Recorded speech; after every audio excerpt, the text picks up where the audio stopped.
चलिए चलते हैं अब सेक्शन सी में। Question starts from question number 26। बेटा अभी तक के डिस्कशन में ये जो सेक्शन ए था और जो सेक्शन बी है, आप देख रहे होंगे सिंपल सा, कहीं कुछ ऐसा क्वेश्चन नहीं आ गया जिसमें आपको ये लगे कि ये कहाँ से आ गया, ये तो हमने कभी सुना नहीं, ऐसा कुछ भी नहीं। देखते हैं जरा इस सेक्शन सी की सिचुएशन, ये सेक्शन सी कैसा है। पहला क्वेश्चन 26,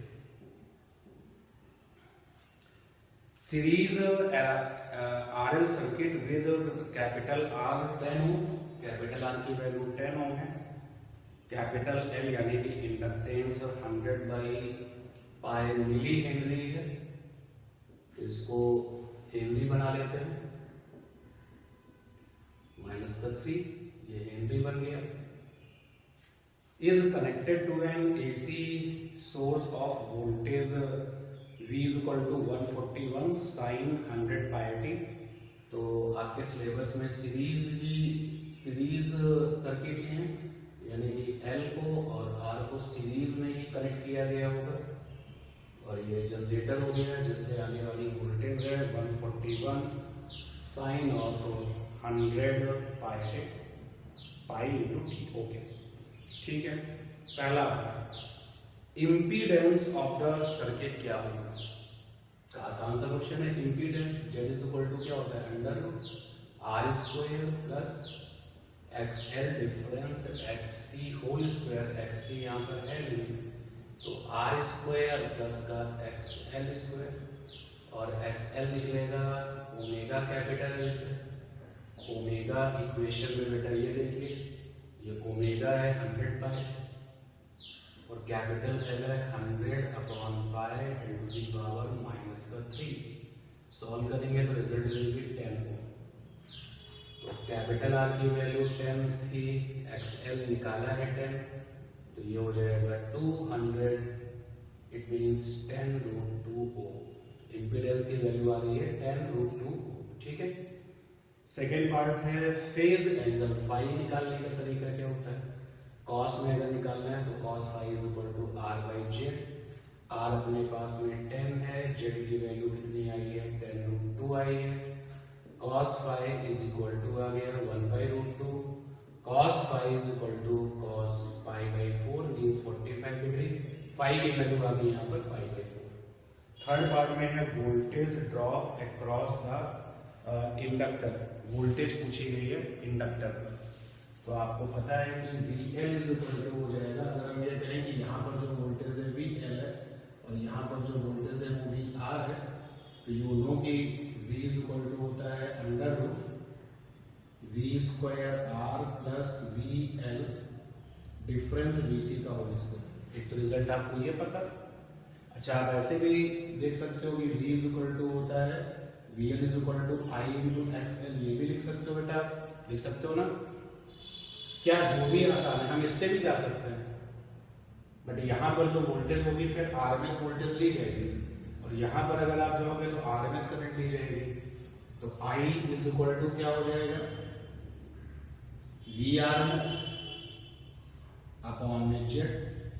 आरएमएस जब भी रिजल्ट अप्लाई करते हैं तो आरएमएस वैल्यू के लिए अप्लाई करते हैं, तो VRMS कितना हो जाएगा, VRMS होता है आपका VRMS V0/√2 यानी 141/√2।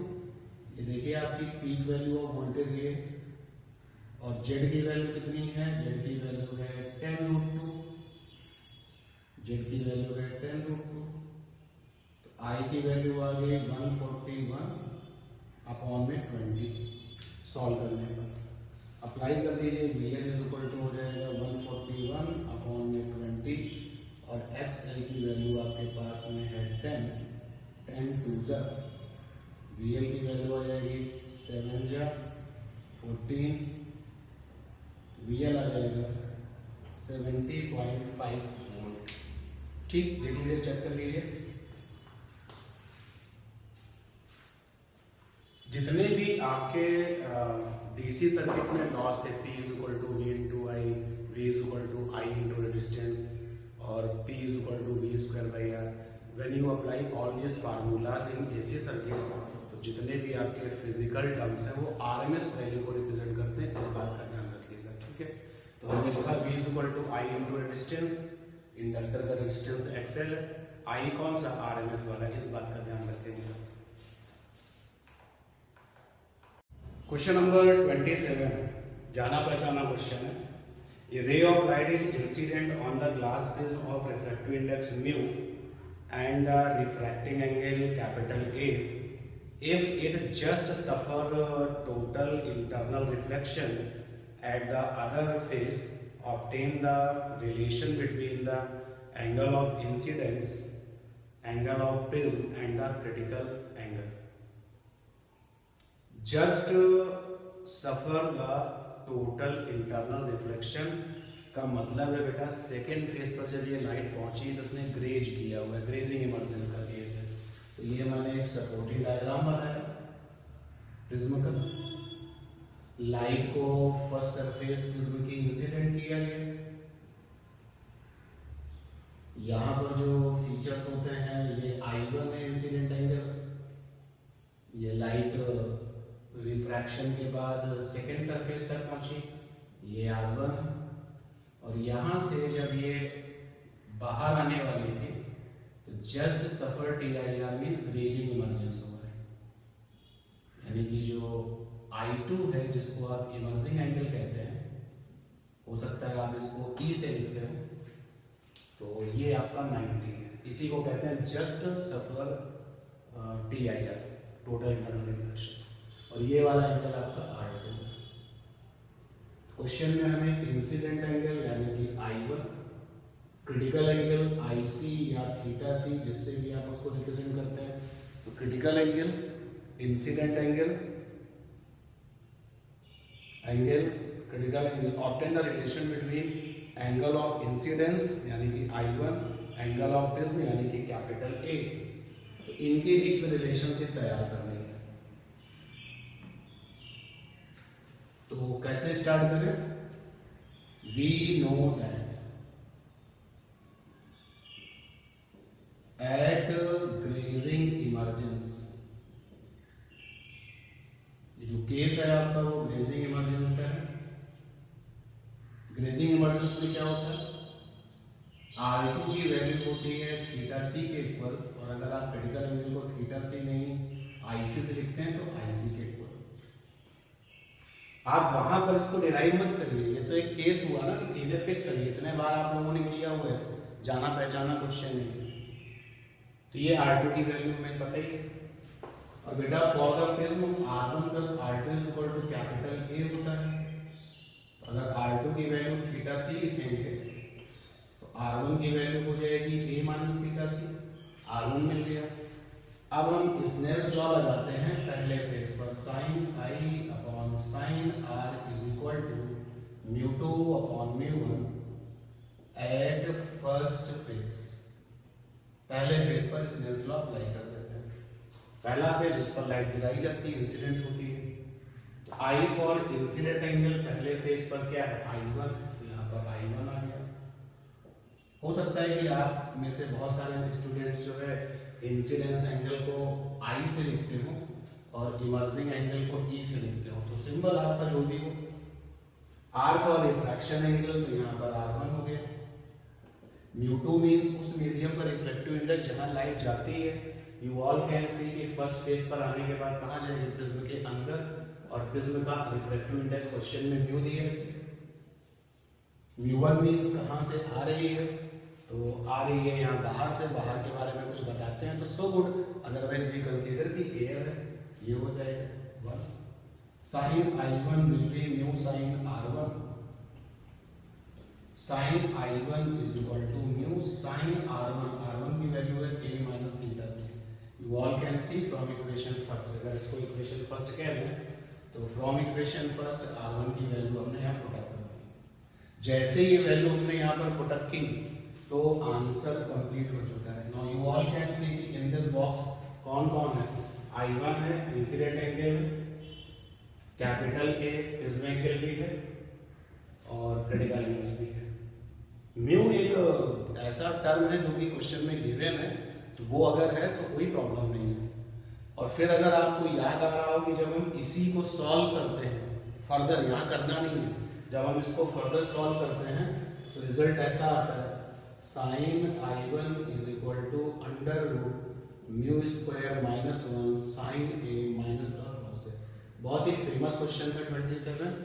और जो बेटा फेमस है, जो इम्पोर्टेंट है, अगर पेपर में वही सब कुछ है तो it means paper was very easy. अभी तक का जो हम लोगों ने जर्नी कंप्लीट की हुई है from the section A to till this question, अभी तक तो सब कुछ वही सब कुछ पेपर में दिख रहा है जो आप पढ़ते हैं, कॉमन वे में पढ़ते हैं।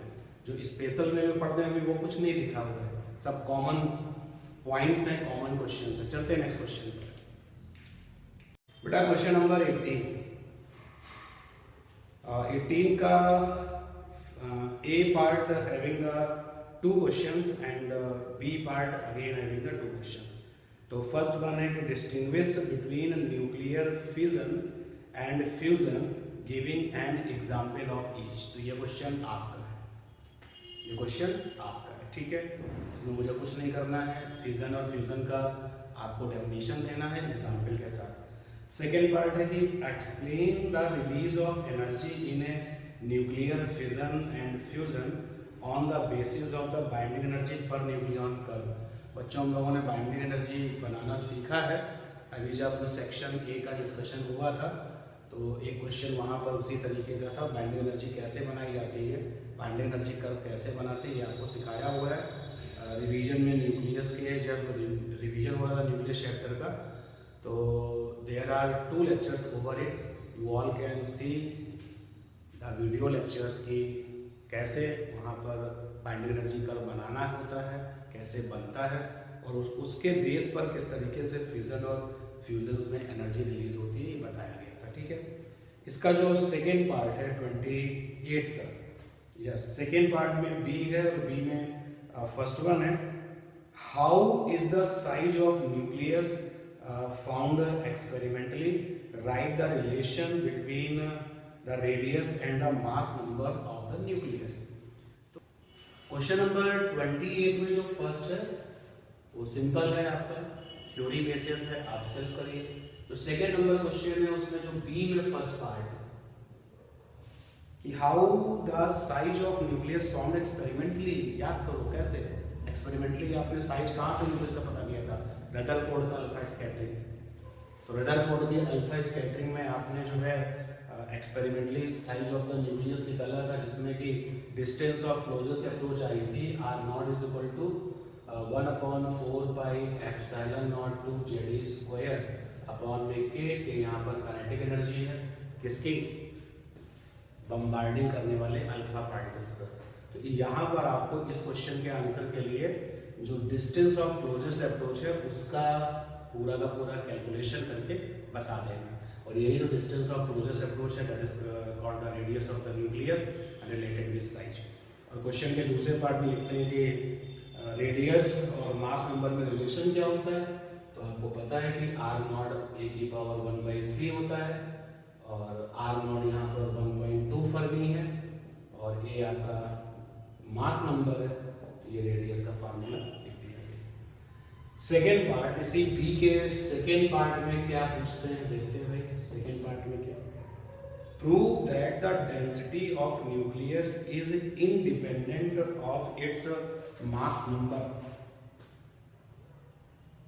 डेंसिटी को मास नंबर से कैपिटल ए से कोई लेना देना नहीं है, इसको भी हम लोगों ने कई बार किया हुआ है। चलिए एक बार प्रूफ करके देख लेते हैं। डेंसिटी इज इक्वल टू होता है, सेकेंड पार्ट है, डेंसिटी इज इक्वल टू होता है मास इसका न्यूक्लियस का अपॉन में वॉल्यूम किसका, न्यूक्लियस का, न्यूक्लियस। अब small m into capital A और वॉल्यूम हो गया 4/3 pi capital R cube. m जो है बेटा वो एज्यूम किया है कि मास ऑफ 1 न्यूक्लियन है, एक न्यूक्लियन का मास यहाँ पर स्मॉल m है और कैपिटल A मास नंबर है जो कि टोटल न्यूक्लियंस नंबर होता है। यूनिटरी मेथड से अगर आप सोचें एक न्यूक्लियन का मास अगर स्मॉल m है तो कुल कितने न्यूक्लियॉन्स हैं, कैपिटल है जिसको कि मास नंबर कहते हैं, तो वो टोटल मास ये हो जाएगा। और आर जो है वो रेडियस ऑफ न्यूक्लियस है, रेडियस ऑफ न्यूक्लियस। और आर इज इक्वल टू होता है आर नॉट ए की पावर 1/3, दोनों तरफ क्यूब कर दीजिए, रिजल्ट ये आ जाएगा। तो go for the next step, 4/3 pi are naught की पावर 3 ए की पावर, अच्छा यहाँ पावर करेंगे तो ये ए रह जाएगा, ए से कट हो जाएगा, रो की वैल्यू आ जाएगी 3m अपॉन में 4 pi are nought whole power 3। You all can see कि everything is constant in right hand side. एक न्यूक्लियॉन का जो मास है वो कांस्टेंट वैल्यू है, कितनी होती है 1.67 10⁻⁻27 kg, तो वो आपका वैल्यू कांस्टेंट है। आर नॉट की वैल्यू 1.2 फर्मी होती है, आर नॉट की वैल्यू होती है 1.2 फर्मी यानी कि मीटर में 10⁻15 metre. You all can see कि जो डेंसिटी ऑफ द न्यूक्लियस है वो कांस्टेंट आ रही है, और इसके रिलेशन में, इसके रिजल्ट में कहीं पर भी मास नंबर नहीं है, यही प्रूफ करना था। जब हम इन सारी कांस्टेंट वैल्यूज को पुट अप कर देते हैं तो आंसर आता है 2 × 10⁻17 किलोग्राम पर मीटर। ठीक है, ये था आपका 28। चलते हैं 29, क्वेश्चन नंबर 29 देखते हैं क्या है भाई। बहुत सारे क्वेश्चन बेटा इस पेपर में आपके अनसॉल्व पेपर के, बहुत रेयरली ऐसा होता है सीबीएसई के पेपर में, बट इस बार जो है टू द पॉइंट जो है क्वेश्चंस हैं। अब कहने को कुछ भी कोई कह रहा हो, जैसे कि पेपर एनालिसिस में बहुत सारे लोग बता रहे कि पेपर टफ था, बट डिस्कशन से भी आप ये अगर आप फील करें, अगर आप एक्सेप्ट करें फेथफुली, तो अभी तक जो पेपर का डिस्कशन हुआ है nothing is beyond the range, और कुछ भी ऐसा नहीं है जो बहुत कहा जाए कि कठिन बहुत आ गया है। सब कॉमन सी चीज़ें जो हैं, जो पढ़ते हैं आप, वही सब कुछ दिख रही है। चलते बेटा question number 29 as it is unsolved paper में पूछी जाने वाली ये प्रॉब्लम है, आपको दिखती है अनसॉल्व पेपर में, कई बार आपने देखी है कि 2 सेल्स हैं, EMF E1 एंड E2 हैं, internal resistances R1 and R2 हैं, are connected in parallel with their terminals of the same polarity. यानी लैंग्वेज तक भी जो है इस क्वेश्चन की वो वैसी है जैसे कि ये पहले पूछ चुके हैं, जैसा अनसॉल्व पेपर में क्वेश्चन आपको दिखता है। Connected together obtain the expressions for the equivalent EMF of the combinations. तो डेरिवेशन टाइप क्वेश्चन, ये आपके पास में 2 सेल हैं, पहला सेल हो गया जिसका EMF E1 है, इंटरनल R1 है,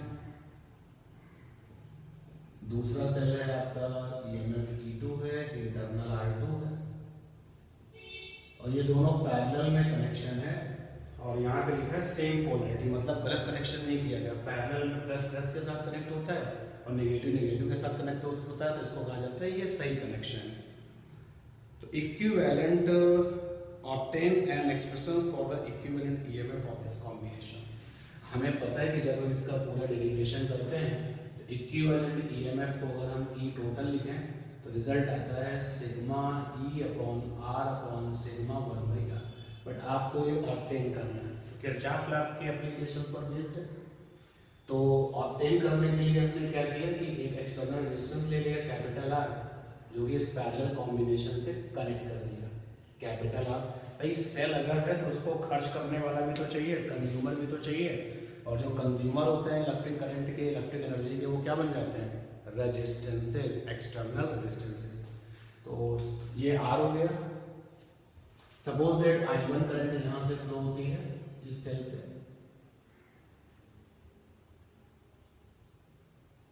और I2 करंट यहाँ से फ्लो होती है इस वाले सेल से, और यहाँ जंक्शन पर आने के बाद में कुल करंट है I, तो will be I1 plus I2।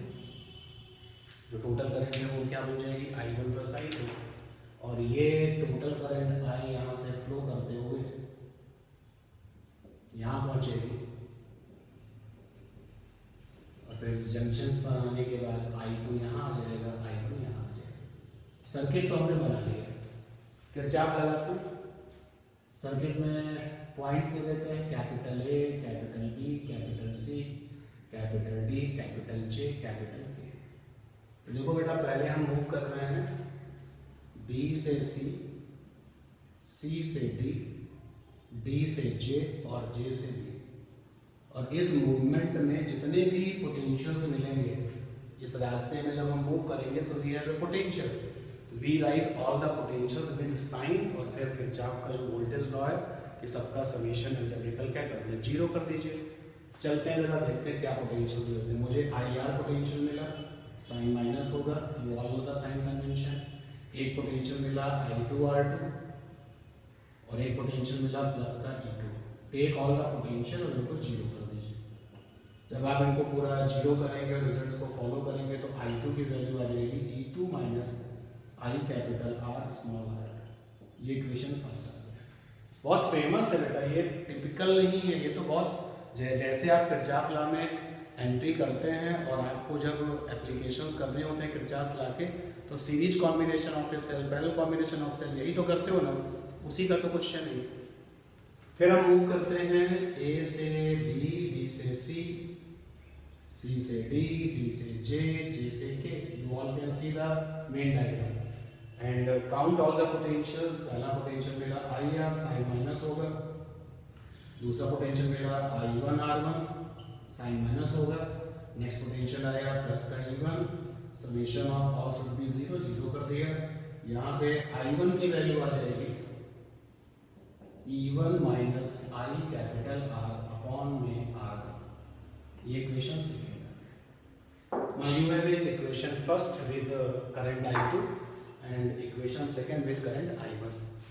तो टोटल करंट क्या बेटा I is equal to है I1 plus I2, put the value of I1 I2 E2 minus I capital R upon में R2 और यहाँ पर आ जाएगा E1 minus I capital R upon में R1। इक्वेशन फर्स्ट और सेकेंड को यूज किया है आपने, रिजल्ट में आओगे तो I is equal to E2 R2 IR upon R2 E1 R1 IR upon R1।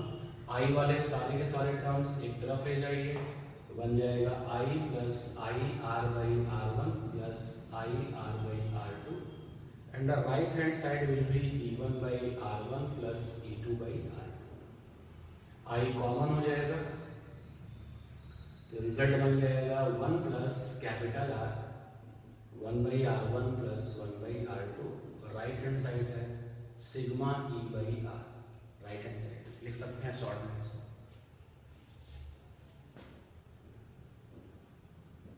Solve कर लेते हैं इसको। I इज इक्वल टू, अगर हम देखें तो 1 by R1 plus 1 by R2 अगर होल कॉमन ले लें तो ये रिजल्ट बन जाएगा 1 upon 1 by R1 plus 1 by R2, capital R free हो जाएगा और sigma E by R,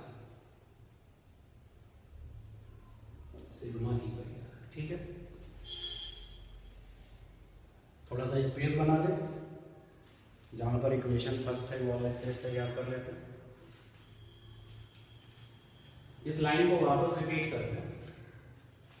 I bracket में है 1 by R1 plus 1 by R2 और यहाँ पर है capital R plus 1 upon R1 plus 1 upon R2। Right hand side में है सिग्मा E बाई R। देखो बेटा ये लिख सकते हैं सिग्मा 1 बाई R लिख सकते हैं sir, capital R plus 1 upon sigma 1 by R और ये sigma E by R।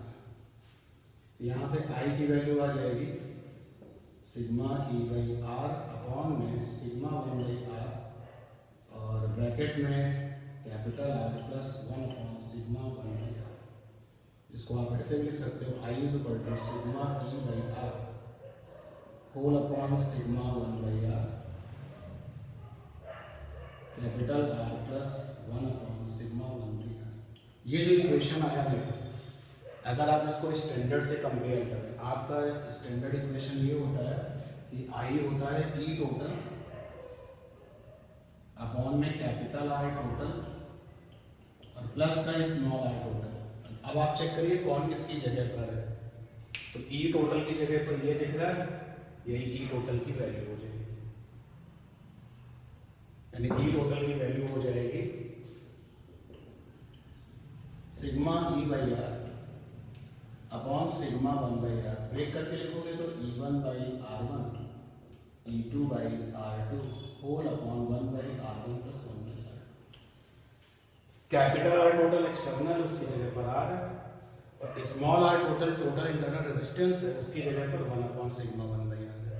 E total पूछा गया था, रिलेशन को ऑब्टेन करना था, तो एक बार हम लोगों ने इसको ऑब्टेन किया। ये था 29 नंबर क्वेश्चन, जो कि सिंपल किरचॉफ लॉ था। क्वेश्चन नंबर 30 का जरा फर्स्ट देखें।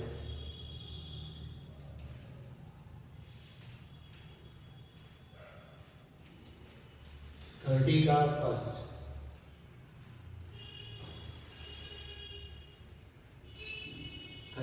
फर्स्ट, इंटरनल चॉइस है वहां पर, तो फर्स्ट वाला कर लेते हैं। Two charge conducting sphere of radius a and b are connected to each other by the wire, find the ratio of electric field at their surfaces. Famous question है, b by a answer आएगा। ये question जो है, अगर ये आप mains का या नीट का एग्जाम दें, और कुछ लोगों ने जो है इस बार पहला वाला दिया भी होगा मेंस वाला, और नीट का भी अभी कुछ आगे देंगे, these are the very simple problem, objective में रहती है। तो अभी तक पेपर जो है बिल्कुल एज यूजुअल जैसे क्वेश्चंस होने चाहिए आपके बोर्ड एग्जाम में वैसे ही। तो ए और बी रेडियस के दो स्फीयर हैं, इनको आपने वायर से जोड़ा हुआ है। जोड़ने के बाद में आपसे पूछा गया है कि भाई इलेक्ट्रिक फील्ड का रेशियो बता दीजिए। तो आपको पता है कि अगर वायर कनेक्शन होता है, मैंने बार बार आपसे बताया, जब भी दो लोगों को वायर से कनेक्ट किया जाए तो कॉमन पोटेंशियल का क्वेश्चन ही रहता है। तो ये हमने दो स्फीयर ले लिए, ए रेडियस का ये है, बी रेडियस का ये है। वायर जोड़ने के बाद क्या होगा, कॉमन पोटेंशियल होगा। तो कॉमन पोटेंशियल क्या फार्मूला होता है भाई, common potential C1 capital V C1 V1 plus C2 V2 upon C1 plus C2, ये होता है। अब जब C को आप ब्रेक कर देते हैं, भाई इनके पास में दोनों को वायर से जोड़ा गया, क्यों जोड़ा गया, क्योंकि इनके पास चार्ज रहा होगा और इनके पोटेंशियल्स अलग अलग रहे होंगे। चार्ज रहा होगा, पोटेंशियल्स अलग अलग रहे होंगे। क्वेश्चन बेटा आप देखो, ये भी तुम्हारे अपने अनसॉल्व पेपर में ही मिलता है। अनसॉल्व पेपर के कई क्वेश्चन एज इट इज हैं इस बार के पेपर में। तो जब जोड़ा वायर से तो चार्ज का फ्लो हुआ, चार्ज का रीडिस्ट्रीब्यूशन हुआ।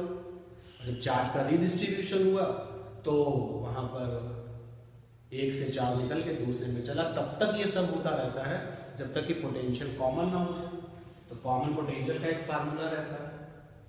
अच्छा, अगर हम ये एज्यूम कर लें, जस्ट इमेजिन, निकालने का तरीका कॉमन पोटेंशियल ये है, जब आपने वायर जोड़ दिया, चार्ज का फ्लो हो गया, तो मान लेते हैं इसका पोटेंशियल भी V हो गया और इसका भी पोटेंशियल V हो गया।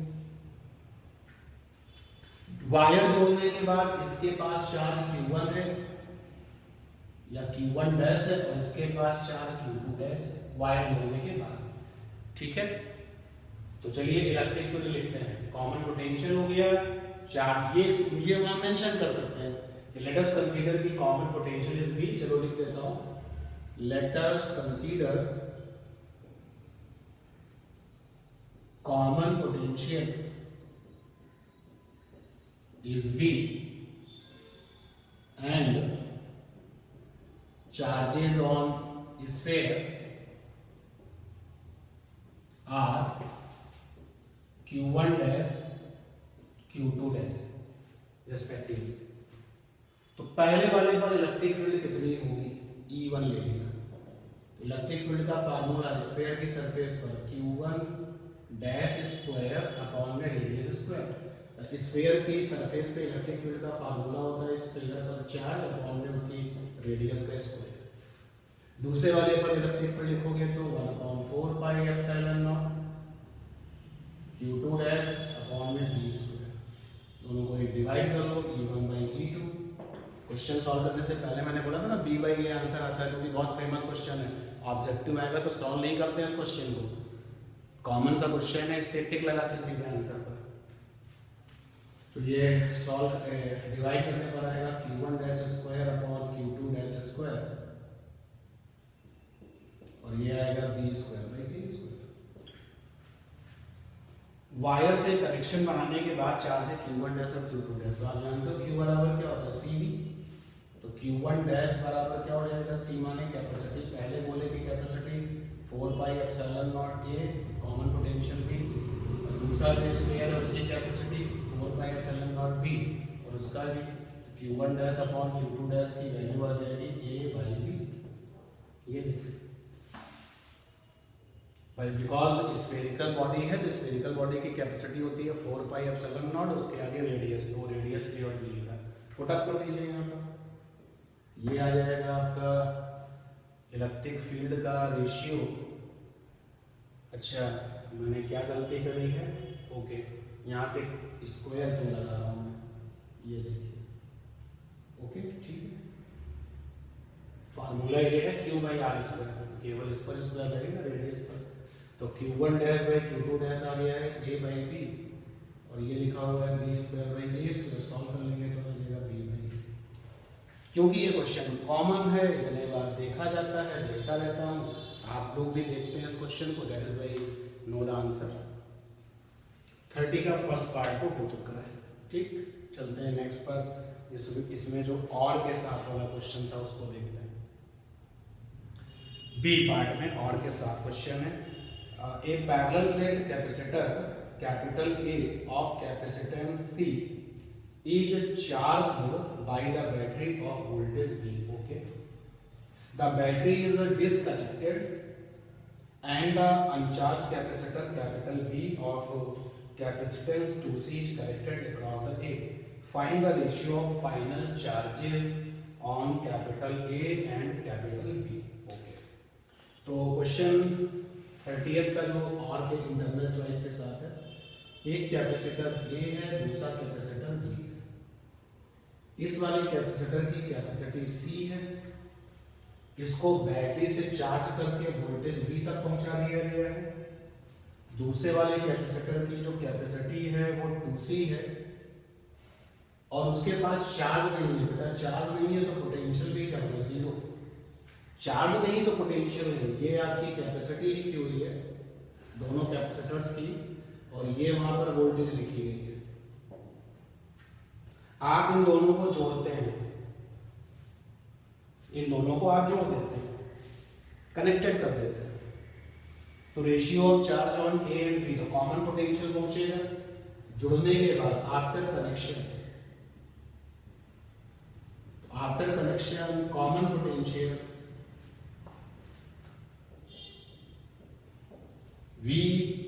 C फॉर कॉमन, फंडा होता है C1 V1 C2 V2 upon में C1 प्लस C2। C1 कितना है C, V1 V है, C2 आपका 2C है, V2 0 है, C1 आपका C है, C2 आपका 2C है। कॉमन पोटेंशियल यहाँ से निकल के आएगा V by 3, okay V by 3 potential, ठीक। अब अगर हम ये कहें कि कनेक्शन के बाद A पर चार्ज Q1 डैश है और B पर Q2 डैश है, after connection charge on A Q1 dash, ये हमने लेट किया है, Q2 dash charge on capacitor A Q1 dash and on capital B Q2 dash, ये हमने लेट किया। तो बेटा Q1 डैश Q बराबर CV होता है ना, तो Q1 डैश बराबर हो जाएगा C फॉर कैपेसिटी, A वाले की कैपेसिटी C है और कॉमन पोटेंशियल VC निकाल चुका हूं, और दूसरे वाले का Q2 डैश है, कैपेसिटी कितनी है 2C है, और कॉमन पोटेंशियल VC निकाल चुका हूं। रूल अगर आएगा दिखेगा तो करूंगा, Q1 dash by Q2 dash is equal to आ गया 1/2। कनेक्शन के बाद जब पोटेंशियल कॉमन हो जाएगा तो Q किसके प्रोपोर्शनल होगा, C के, तो आप चाहें तो ऐसे भी लिख सकते थे Q प्रोपोर्शनल टू C। अभी मैं पूरा क्वेश्चन पढ़ूंगा तो पता चल जाएगा कि कॉमन पोटेंशियल का रूल क्या है। उसके बाद में पूछा find the total electrostatic energy stored in capital A and capital B finally and that stored in initially। तो पहले जो एनर्जी स्टोरिंग थी और जो रेशियो पूछा गया है, जो अब स्टोर है दोनों पर स्टोरिंग एनर्जी ए और बी पर, और जो पहले थी स्टोरिंग एनर्जी ए पर, उनका भी रेशियो पूछा गया है। चलिए तो अब जरा एनर्जी की बात करते हैं। अब कितनी एनर्जी है, दोनों लोग कनेक्शन बना चुके हैं, तो यू फाइनल आपको पता है हाफ सी वी स्क्वायर। सी कौन सा, फाइनल वाला, वी कौन सा, फाइनल वाला। फाइनल वाला मतलब कनेक्शन के बाद वाला। You final half. बेटा दोनों जब आपस में जुड़ गए, क्वेश्चन को जब आप पढ़ रहे हैं, तो कैपेसिटर ए ये है और कैपेसिटर बी ये है, वो जोड़ दिया गया, दोनों किसमें, पैरेलल में, और एक की कैपेसिटी सी है, दूसरे की 2c है, तो टोटल कैपेसिटेंस कितना हो जाएगा, c + 2c।